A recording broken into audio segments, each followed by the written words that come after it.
This episode is brought to you by Hero Wars. If you're anything like me, you definitely get nostalgic about old school RPG games. Well, lucky for us, Hero Wars is one of those legendary RPG games of the past that finally made its way online. It's a mobile game available for iOS and Android devices. You get to pick your own army of Dominion heroes and fight off vicious invaders. You get to train guards, develop their skills, and obtain special equipment and weapons to make them even stronger.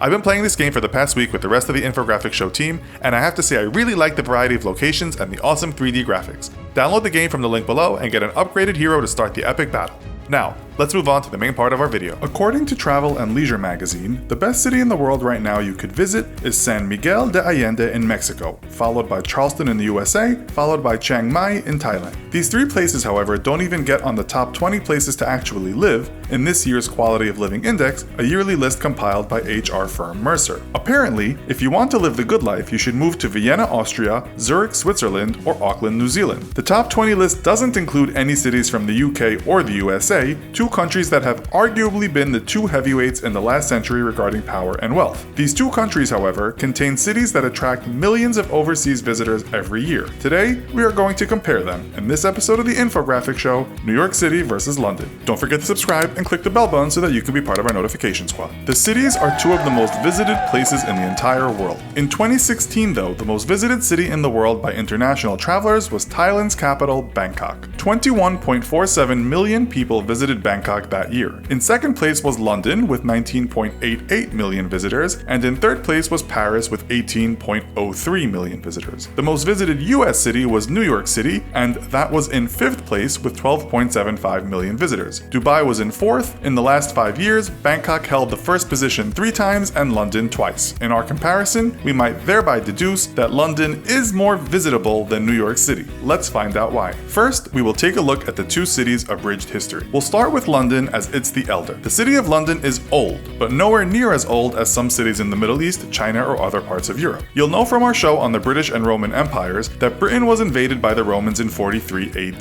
They established the city of Londinium that at the time was about the size of a small village in England right now. When the Romans left Londinium, it was pretty much a ghost town, and for hundreds of years it remained so. Even the invading Vikings didn't do much with it, and it wasn't until the Normans invaded from France and subjugated the country that London became a powerful city. William the Conqueror made London the Norman stronghold, building the famous Tower of London. The Normans would be the last people to this date to successfully invade England. In medieval times, London grew in power and wealth, but that also included the spread of poverty, corruption, and greed among the upper echelons of society, and bouts of population-denuding plagues. It wasn't until 1850 that London became the largest city in the world in terms of population. Some sources say it was as early as 1825, though most scholars agree that London was the most populated city until the 1920s. Another city then took over right up until the 60s, and that was the city of New York. Long before New York City had high-rise buildings, it was the stomping ground of Algonquin natives who hunted and fished where people now trade stocks and eat pastrami sandwiches. It wasn't until 1624 that European settlers would start a community in the city when families of the Dutch West India Company made a home of Nutten Island. That's now known as Governor's Island and is between Manhattan and Brooklyn. Being Dutch, they called this place New Amsterdam. Some historians say that the Dutch bought the area from the natives for a few trinkets. The peace between the natives and the Euro expansionists didn't last, and the trouble ended with a lot more native casualties than Dutch casualties. New Amsterdam soon covered much of what we regard as New York City today, but the imperialistic Brits, guided by London prospectors, would soon burst the Dutch bubble. On August 26, 1664, 4 British frigates sailed to New Amsterdam and in a bloodless coup took control and renamed it New York after the Duke of York, not the city of York, in the north of England. At that time, the city had about 1,500 Europeans and 375 Africans, most of whom were slaves. It remained that way for over 100 years, and even when American independence was on the cards, New York City was a stronghold for British loyalists. In 1783, the British were forced out, and in 1789, it became the first national capital of the US. Only in 1790 did the capital become Washington, D.C. Like London, the growing city had its fair share of growing pains, including great fires and huge loss of life due to yellow fever and cholera. Nonetheless, by 1850,